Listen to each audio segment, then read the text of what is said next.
Hey everybody, Odin here, and we're about to jump into the 1981 classic starring Harrison Ford and directed by Steven Spielberg, Raiders of the Lost Ark. Looking forward to jumping into this one because it's Indiana Jones, baby. You can't go wrong with the character. He's probably in my top three, if not the number one character of all time, maybe behind Darth Vader and Marty McFly, I don't know. Hey, what's your top character of all time? Let me know, comment below, I'd love to know. And if you noticed, I'm wearing the last Blockbuster in Bend, Oregon. The hat somebody got me and gave it to me, so it's pretty cool that I have a hat from that place. I don't think I'm going to wear it out or anything like that. I'll just wear it here where I shoot these videos, put it on once in a while.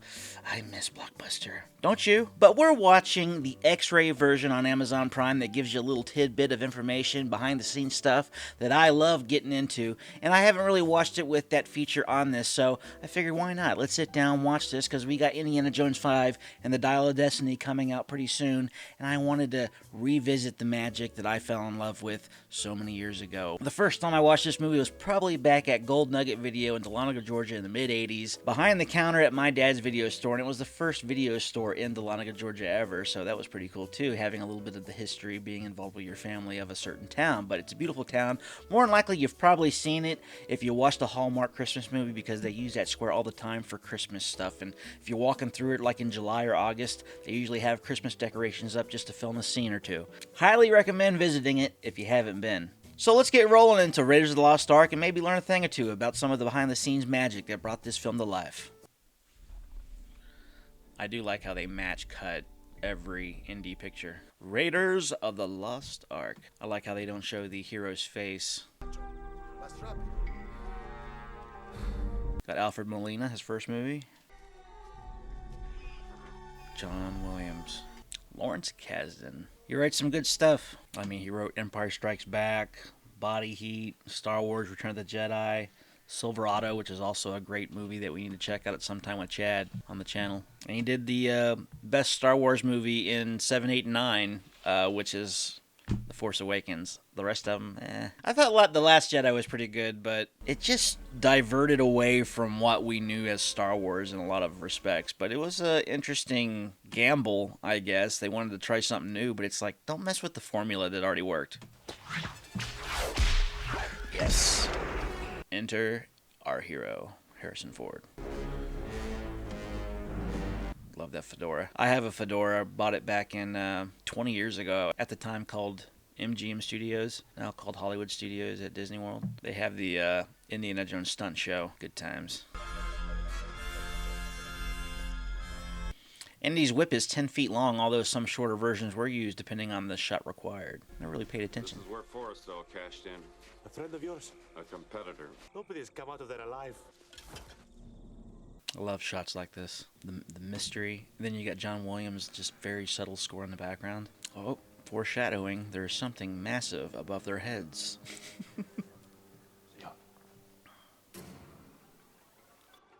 The tarantulas at the beginning of the movie are Mexican red knees that are native to Mexico only. And they are not in Mexico.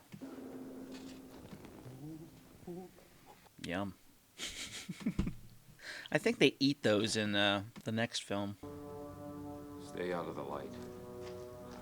I would like to know how this contraption works. How does blocking the light create this trap to be tripped?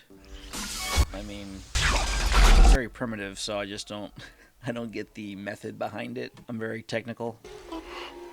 Forrestal. I love the matte painting. That's how you create imaginative things if you do what they did back then. I think a lot of independent filmmakers could do awesome work if they go by what they did in the 80s.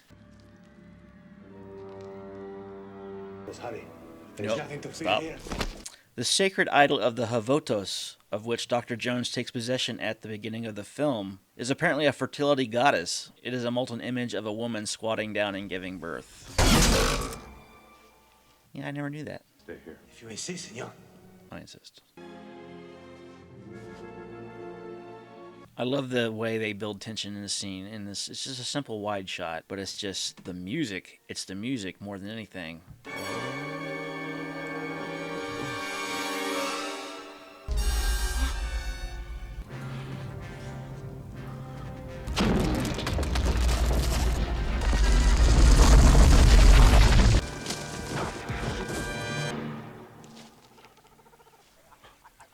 Awesome boulder scene. I would like to know how they got the ball to be that circular. And how they get it up there and stay up there for as long as it did. We see there is nothing you can possess which I cannot take away. Paul Freeman, Dr. Rene Belloc, or Beloche, depending on who's speaking. Don't know you the way I do, Belloc. Yes, too bad. Too bad. Jacques' floating plane in the opening sequence has the registration prefix OB. This prefix indicates that the action is taking place in Peru, where the plane is registered. South America. Jacques is played by Fred Sorensen.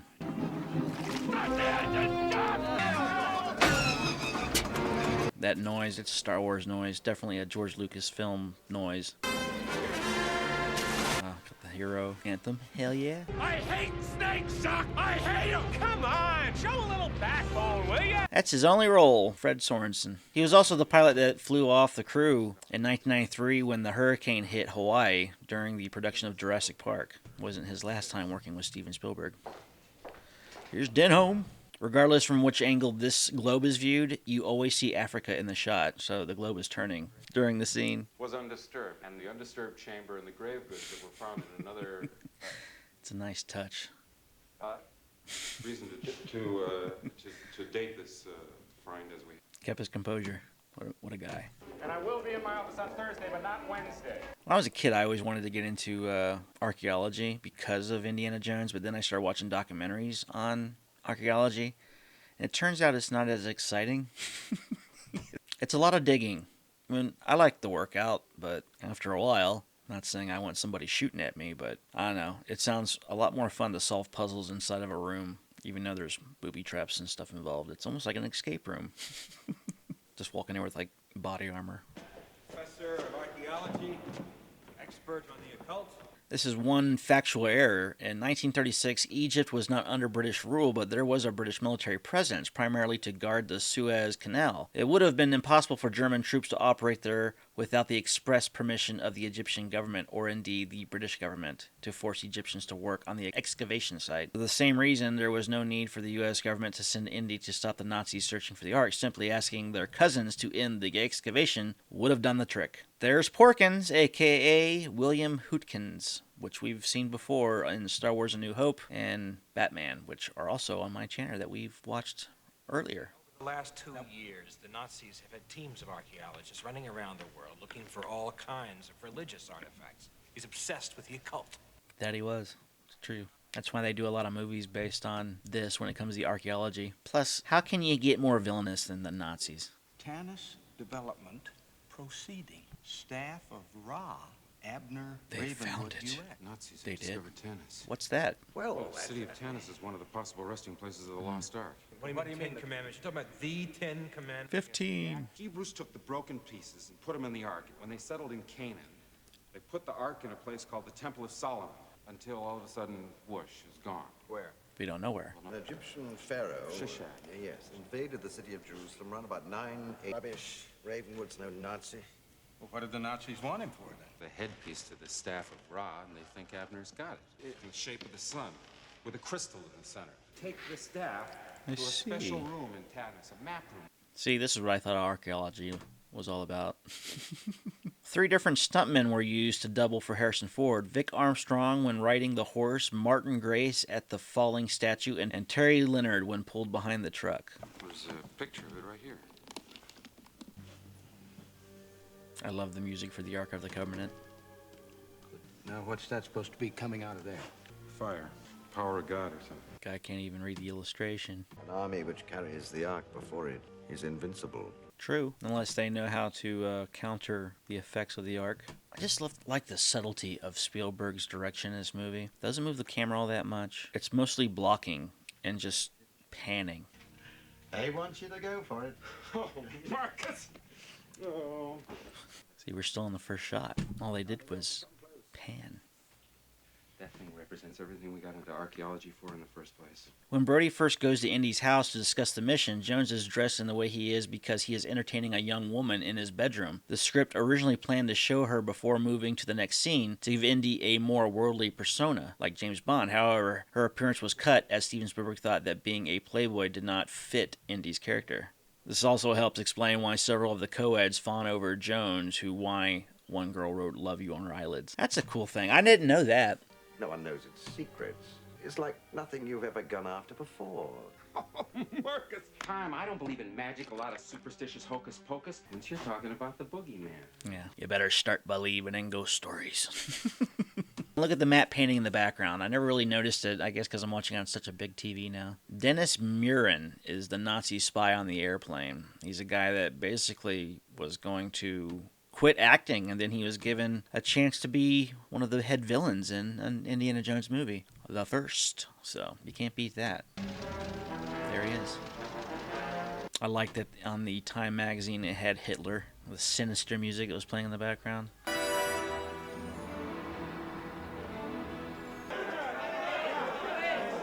Introduction to Karen Allen, Marion Ravenwood. This is the first time Steven Spielberg ever directed in the United Kingdom, which is where this is filmed. I don't know about this scene when it comes to the possibility that she is able to drink this guy under the table. The guy is so big on the other side of the table, and she's so small, and typically somebody who weighs like half your size won't be able to retain their alcohol as much, but hey, I could be wrong. Unless she's just a outright drunk and can just pound it down, no problem. She is a bartender. Oh, loser.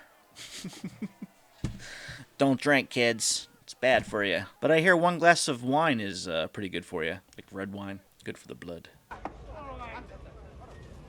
Classic silhouette of Indy. Spielberg really likes to use those silhouette shots in the Indiana Jones films. He does it in a lot of his films, actually, but you know you have a good character when you have a silhouette that everyone can recognize. Indiana Jones. Always knew someday you'd come walking back through my door. Right? I need one of the pieces your father collected. This would have been interesting. Jane Seymour, Mary Steenburgen, Amy Irving, Dee Wallace, Valerie Bertinelli, Linda Pearl, Michelle Pfeiffer, and Deborah Winger, along with Sean Young, all considered for the role of Marion. I can only say I'm sorry so many times. Well, say it again anyway. When one of his films is traditionally to open, George Lucas goes on vacation to get away from all the hoopla. As Star Wars Episode 4, A New Hope was about to open, Lucas went to Hawaii, where he was joined by Spielberg. When the grosses started coming in, it was clear it was going to be a hit. Lucas started to relax and was able to discuss other topics with his friend. It was at this point that Spielberg confessed that he wanted to do a James Bond film, to which Lucas replied he had a much better idea, an adventure movie called Raiders of the Lost Ark. The conversion happened while the two were making a sandcastle. After their trip, they got together and developed the script with Lawrence Kasdan. The rest is history. Come back tomorrow. Because I said so, that's why. Evildoers. Early concept art for the character who ultimately became Tote depicted him as a uniformed Nazi officer with a mechanical arm. Good evening, Fräulein. Especially when they say that phrase in that tone, with that accent, in that era. Must have slipped his mind. That was a great shot. As if the shadows were descending down upon her. I don't know what kind of people you're used to dealing with. Nobody tells me what to do in my place. Yeah, I don't like people telling me what to do in my place either.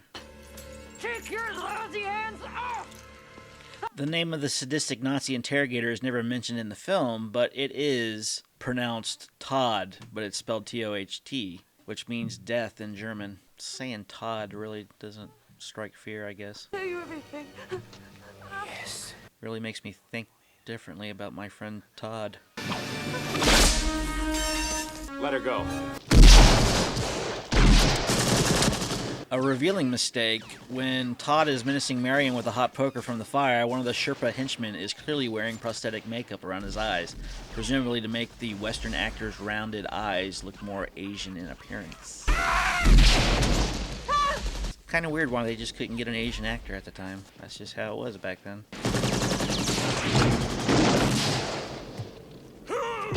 But the giant Sherpa is played by Pat Roach, which you see him in all three Indiana Jones movies playing multiple characters. I like how he just puts his entire hand on it like a moron. Duh! It's metal and fire. You don't grab it. Oh, he didn't make it. Italian! See? She was smart. These haven't forgotten how to show a lady a good time! You can tell on the top above the door it was clearly like torches because they were like almost perfectly lined up, the flames. And we got another montage.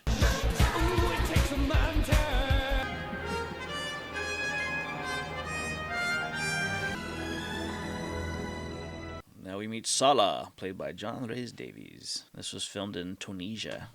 Cairo, city of the living, a paradise on earth. Shooting in Tunisia proved to be so stressful and so hot that Spielberg managed to compress a 6-week shoot into 4.5 weeks. This helped with production complete principal photography 12 days ahead of schedule. Well, that's nice.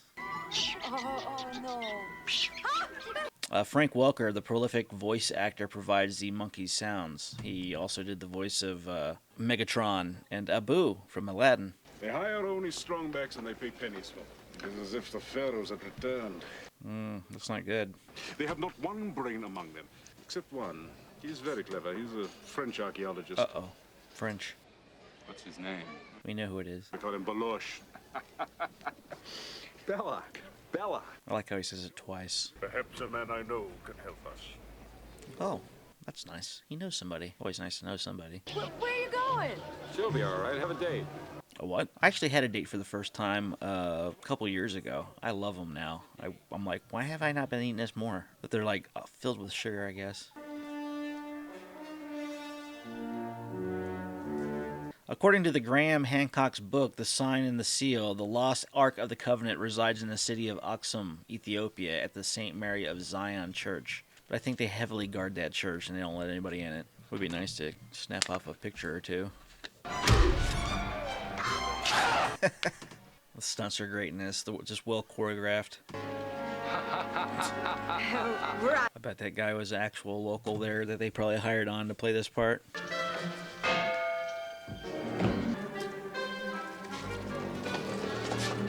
Stay hidden. Don't get out. See, you should just stayed still. Uh-oh.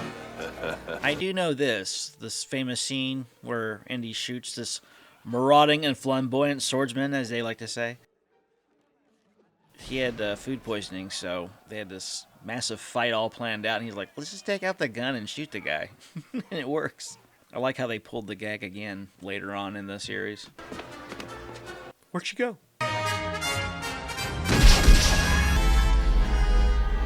Marion. No, she didn't make it. I didn't know this. Spielberg wanted Danny DeVito to play the role of Salah, but I guess he turned it down. I don't know. I kind of like that they got John Rhys Davies and not Danny DeVito. But then he did play in Romancing the Stone, which came out in 1984, which is very Indiana Jones-like, just not as good. Monkey. You looking for me? Oh, that asshole. Doing a hookah. Not a very private place for a murder? I don't know. It's pretty nice. Despite having the dream team of George Lucas and Steven Spielberg behind the film, it was initially turned down by every studio in Hollywood. Only after much persuasion did Paramount agree to do it. Well, glad they did. I see your taste in friends remains consistent. What are you saying? I think monkeys are great companions. I find a new adversary so close to my own level. Try the local sewer. Oh, this. You and I are very much alike. Not really. Archaeology is our religion. That's maybe all we have in common. Now you're getting nasty. You know it's true. I like how they stay on him and they don't pull away from Belloc at all. They keep Indy out of focus. Jones, do you realize what the Ark is? It's a transmitter. Yeah, but you're working for the assholes to get it. Key to God. And it's within my reach. You want to talk to God? Let's go see him together. I've got nothing better to do. He was wanting to kill him. Cold-blooded. You never see Indy actually get into cold-blooded territory generally, and it was good the children stopped him. This is a PG movie. Marion's dead. Yes, I know. Life goes on, Indy. Well, it just happened. I'm not going to move on that quick. George Lucas first dreamed up the idea of an adventurous archaeologist about the same time he came with the idea for the Flash Gordon-type space story that became Star Wars Episode 4, A New Hope. Back then it was just called Star Wars. This is a set, I think. I don't think the background is real. Looks like a miniature. This was the old way. This means 6 kadam high. Kasdan. Wait. 72 inches. Okay, 6 Cadone's like a foot. I guess they don't say feet over there. I don't know. Bad dates. Bad dates. I told you not to be premature in your communicator, Berlin. Although the Nazis speak German in many scenes, most of the lines were dubbed for the German versions of the film because the actors spoke very bad German with a very strong American accent. Some lines were just simply wrong. On the recent DVD release, no German lines are wrong. The majority of the German lines seems to be spoken by native German speakers with a slight South German accent. Look at this shot. Just following them, one simple shot on a dolly as they speak. Things in the foreground, things in the background. You gotta have it interesting, and they do an awesome job, the simplistic camera movements they have in this movie. In the beginning of the film, the city of Tanis in Egypt is described as having been destroyed in a sandstorm recently discovered by the Nazis. In reality, the city was probably abandoned when the water supply was silted in. Archaeological digs had been conducted at the site beginning in the 1800s, so the location of Tanis was well known within the archaeology community in 1936. How we've changed history just for it to fit our story narrative. Scene number 2 as to why I wanted to become an archaeologist. Him figuring it out. Luckily, I can kind of live vicariously when I play video games like Uncharted. And sometimes Indiana Jones video games, but they're never as good as Uncharted. Yes, squiggly lines. He's doing that very seductively. That one. Hurry up. Sun's coming. I love how this scene plays out. It just, again, building up the suspense. Going past where they're digging currently. There she blows. It seems like the place to put something. It's in the center of everything. It's a hell of a map room for such a small place. Like a city, you know, like they needed a map to go, I need to go to get to the food court. You know, why do they have a map room? Oh, well, hey there. You're alive. Perhaps the Ark is still waiting in some antechamber for us to discover. Maybe. Perhaps there's some vital bit of evidence which eludes us. Yeah, you didn't have all the clues to find the actual dig site. Not thinking fourth dimensionally. But it needn't concern you. I have the perfect man for this kind of... I don't believe you. Yeah, no, he's pretty bad. He can probably get the information.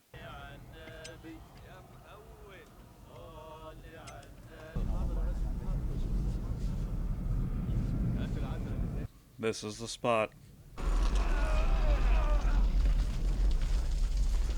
Ah! Uh-oh. Yeah, I'd have a little pause crawling down there. I don't mind, like, one snake, but a pile of snakes? On top of the fact that it's your worst nightmare? Snakes. Why did it have to be snakes? Snakes. Why did it have to be snakes? Asps. Very dangerous. Asps. Very dangerous. It's pretty cool that you have a script that had 2 lines back to back that became synonymous with the characters that were in that scene, and they became so popular that it's part of pop culture. Rarely do they come back to back from 2 separate people. If you're trying to escape on foot, the desert is 3 weeks in every direction. Is it? I don't think so. I think he's lying. With the right connections, even in this part of the world, we are not entirely uncivilized. No, it's just not practical. Wear a dress out in the middle of the desert. I would very much like to see you in it. A better one. Give me something to placate them. What a creep. Indy wouldn't look. He'd look away. He's a gentleman. That shot of Belloc checking out Marion undressing in the mirror was actually a reference to Foolish Wives, a movie from 1922.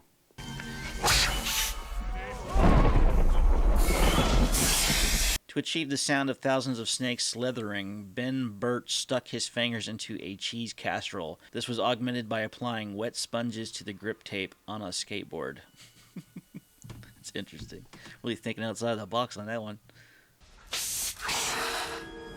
Sadly, during the filming of the Well of Souls sequence, a python died after being bitten by a cobra. Thankfully for Indy, he had a piece of plexiglass between him and the cobra.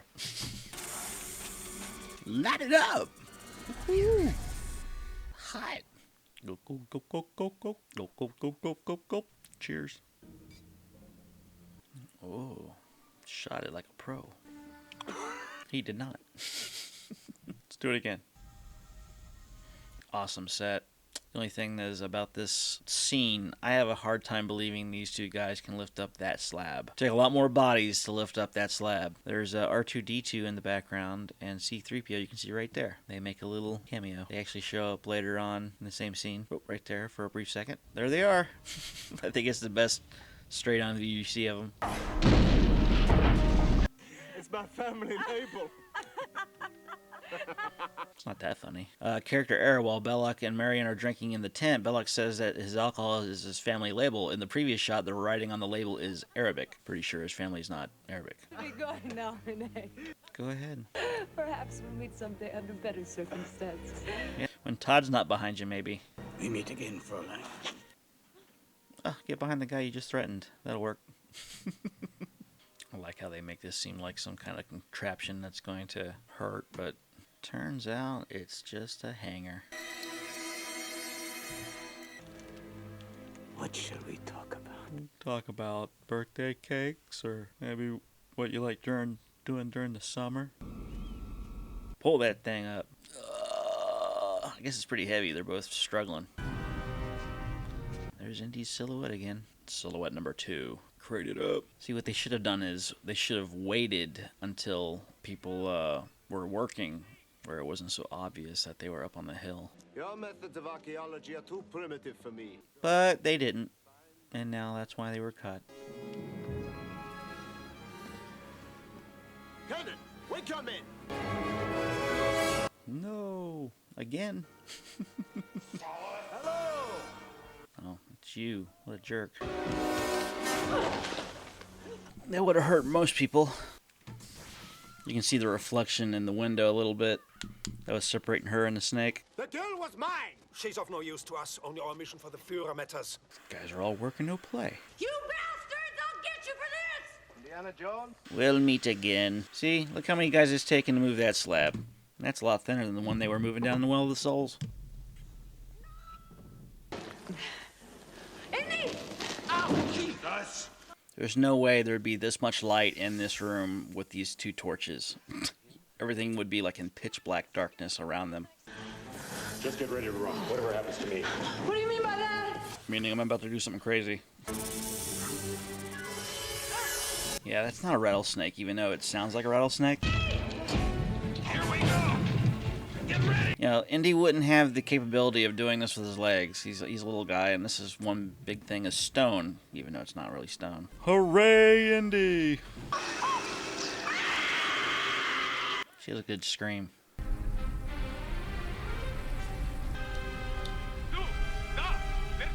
See, that was just one shot, well executed. The simplistic shots of Spielberg that work so wonderful. And here we have Pad Roach again, playing First Mechanic. Sadly, he passed away, and he wasn't around for the 4th one, but he was in the 3 best ones, so. Does anybody remember the Young Indiana Jones? It was a cool little series back in the 90s that came out, and Harrison Ford even starred in one episode. And they had, I think in the first few episodes, an old Indiana Jones telling the story of his life, and it would kind of flash back to the stories of his youth. But I think it only lasted for a couple seasons, sadly. I always liked everything Lucasfilm did when they were producing things. It was always adventurous, fun fantasy. They also did Amazing Stories. I always thought about maybe doing a reaction video to that, do that series. It's almost like a forgotten series in a lot of ways. And they kind of brought it back for Apple Plus. Really worth watching if you haven't seen it. It's almost like a good-hearted Twilight Zone. Get up! Oh no. Come on! Graphic. Close your eyes. Ew. Yeah, this is part of that stunt show you see at Hollywood Studios. Still pretty fun to go and see. I've only watched it maybe 3 or 4 times in my life, and it's always been a fun little time. You know, they show this one, and they also show the chase in the market scene. I always thought they should like update it. Like they should have like brought in the other films or changed it up, made it a little more interesting. Let's go! All the German vehicles in the desert chase sequence are replicas of the pre-World War II German vehicles. The Mercedes-Benz 320 Stoff car is a Jaguar Mk9 with a modified Mk5 body. I'm going after that truck. Oh. I don't know. I'm making this up as I go. That heroic music. Can't get no more Indiana Jones than this shot right here. Him on the horse. Ride in your ride!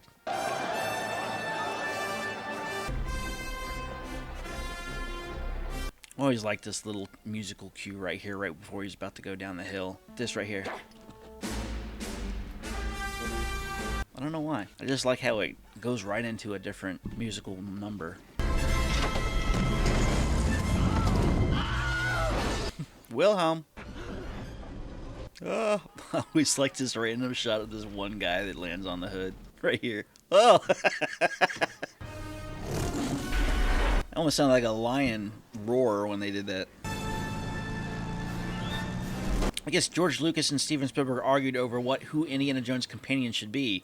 One idea was that she was to be a Nazi spy. After discarding that idea, they couldn't decide if they wanted the character to be Indiana Jones' former mentor or an old lover. It was Lawrence Kasdan's idea to combine the two ideas by making her the daughter of Indiana Jones' teacher. The idea of Indiana traveling with a Nazi spy was reused for Indiana Jones and the Last Crusade.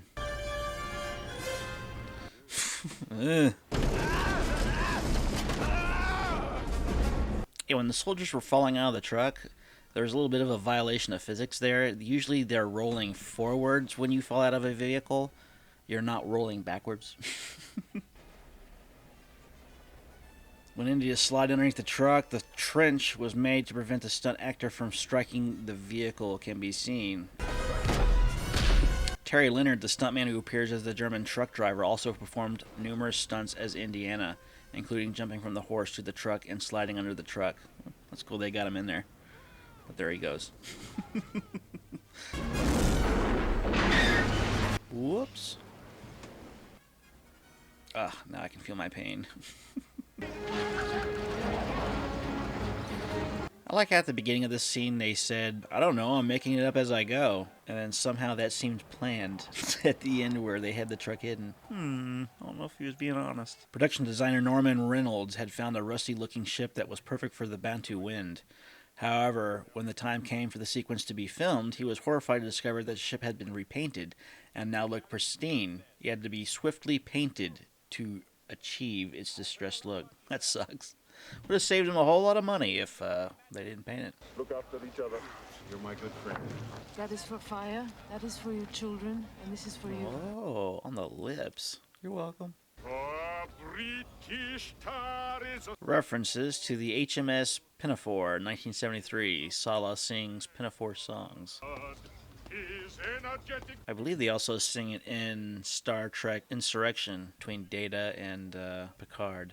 His energetic fist should be ready to resist. Where did you go? And she's whistling it. That was a good cut. Oh! It's always a good scene. What'd you say? It's kind of mean. He saved your life and everything. He's been shot, beat up. I mean, come on. Give him a break. It's not the years. It's the mileage. Now, the line that he says, it's not the years, honey, it's the mileage, was ad-libbed by Harrison Ford. During filming in Tunisia, nearly everyone in the cast and crew got sick except Steven Spielberg. It is thought that he avoided illness by eating only the foods he brought. With him, a lot of cans of SpaghettiOs. It's been years since I had SpaghettiOs, but I remember loving it. Why did I quit? We never seem to get a break, do we? Wonder if they're still married in Indy 5. Or the odds. Is he married and he's going to go off on the adventure by himself and he's like, see you later, honey. I'll be back later. Or will she be deceased? I'm hoping the first one. Gotta take care of business, honey. I'll be right back. Engines have stopped. I'm gonna do a check. Well, she got naked. Oh, come on, go, my friend, go. That submarine is the same submarine you see in Das Boot. George Lucas made what was at the time an unusual deal for this film. The studio financed the film its entire $18 million budget. In exchange, Lucas would own over 40% of the film and collect almost half of the profits after the studio grossed a certain amount. It turned out to be a very lucrative deal for Lucas. Paramount executive Michael Eisner said that he felt that the script for this film was the best he had ever read. That's high praise, man. Whoop. Almost. Dive, dive, dive. This is one part of Indiana Jones that made me go, This is that part. Indiana Jones getting on a sub to ride it to wherever it's supposed to go. Now, what if the sub was to dive? A lot of people say that when he got up here, he opened up the top, went down, and hid inside, which is a possibility, but I just don't understand how you got down there without somebody seeing him crawl down. They never show him go in. It's always just insinuated. So, I don't know. What do you think? Let me know. Comment below. Do you think Indiana Jones made it inside, or did he just stay on top of the boat and he just got lucky and the sub didn't dive? I'm going with the second one because they kind of show that it doesn't ever go down below the surface. So maybe that was the possibility. The submarine pin on the island where the Ark is taken and finally opened is not a set, but in fact an actual German U-boat pin left over from World War II in La Rochelle, France. Producer Robert Watts was so amazed at how preserved the submarine pin was, even down to the graffiti on the walls, that he described it as an actual set in existence. That's pretty cool. Should go and visit it sometime.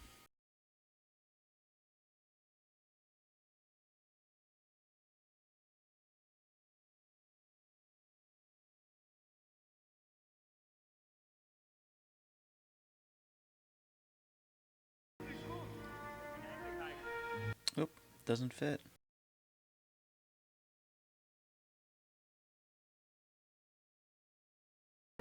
Guten Tag. This German's saying, good day. Tired? Müde? Why do you sleep? Warum schläfst du? Where's your shirt? Wash yourself, so that you don't look a pig at your court-martial. He is about to say, stand upright, but is cut off when Indiana Jones kicks him repeatedly. I never knew that either. This was your radar instructions, sir. Good. Take the Ark there immediately. It's weird you have Germans speaking to a Frenchman who's speaking English. The last line to be added to the script was, Dietrich, I am uncomfortable with the Jewish ritual, because after reading through the script, the screenwriters realized that there was no mention of Jews or the Nazi hatred of them. Oh, taking a risk there, Indy. Don't let your emotions get to you. Use that logic part of the brain. I don't know why I said it like an Australian. Gotta use that logic part of the brain. The uniforms worn by the German soldiers are the tropical models intended for the use by the Dutch's Afrika Corps, and not introduced until the 1940s. In 1936, they would have worn either the standard wool uniforms or, more likely, given the hot weather Model 33 cotton work uniforms. Huh. So I guess they used the uniforms 4 years before their time. Well, maybe this is like the corp that was being used as lab rats for different materials. Like, let's have this platoon use the material. And if it starts chafing them, then we'll use other material. This canyon was used in Star Wars: A New Hope. This is where they find R2-D2. Sam Neill was considered for the role of Indiana Jones, but he eventually played the iconic character in Steven Spielberg's Jurassic Park. He played the character of Alan Grant. I'm gonna blow up the Ark, Renee. You're gonna give mercenaries a bad name. Dr. Jones, surely you don't think you can escape from this island? It depends on how reasonable we're all willing to be. All I want is the girl. If we refuse? Then your Fuhrer has no prize. Indiana, we are simply passing through history. This is history. Well, you know, I think in the end, Indy makes the best choice. He gives up. I think if he blew up the Ark, it would have made this entire army just start shooting at him. Plus, his love of archaeology, I guess, he has to see, like everybody else. To create the sound of the heavy lid of the Ark being slid open, sound designer Bert simply recorded him moving the lid of his toilet cistern at home. Well, that's nice. The instructions for the construction of the Ark are found in Exodus 25:10. The clothing that Balak wears while acting as a high priestess during the ceremony at the end is found beginning in Exodus chapter 28. That's pretty cool. Back up, guys. That's ILM for you, making all these effects. Early CG effects, kind of a mix of practical as well.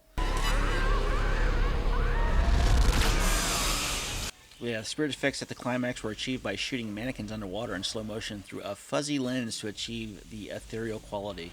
And the way they melted his face and his face is basically a time lapse of a model head being melted. And the way they created the model head was basically in layers, where they had to do red, and then they were putting in like fleshy kind of stuff, and then they were putting wax along with makeup, and then when they put it under like a heat lamp for a long period of time, it made it melt over like a 10 to 12 minute period.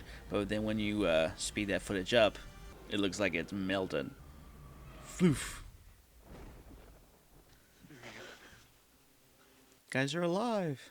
I know there is a thing out there where, like, Big Bang Theory, it's the first time I ever heard it, where they said, like, Indiana Jones being there really made no difference at all. But in the end, I kind of think he did make a difference in that him and Marion got back together, you know, for a little bit of a time. And they made Mutt Williams for Indiana Jones 4. But also, if all the military were gone from this island, at some point somebody else could have come across the Ark, and some other foreign country or the Nazis could have come back and gotten the Ark and realized what happened, and they could have used that evil for something else. Luckily, that's not what happened, and Indiana Jones was there to have it for the United States government so they can lock it into a hangar. We have top men working on it right now. Who? Top men. Top men.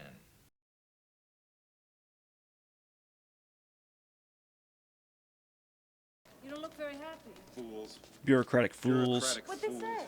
Well, I know what I've got. Aww. As long as we don't do a drinking contest. This was 1981's biggest grossing film by a wide margin. Nice. I think it made like $250 million or something like that.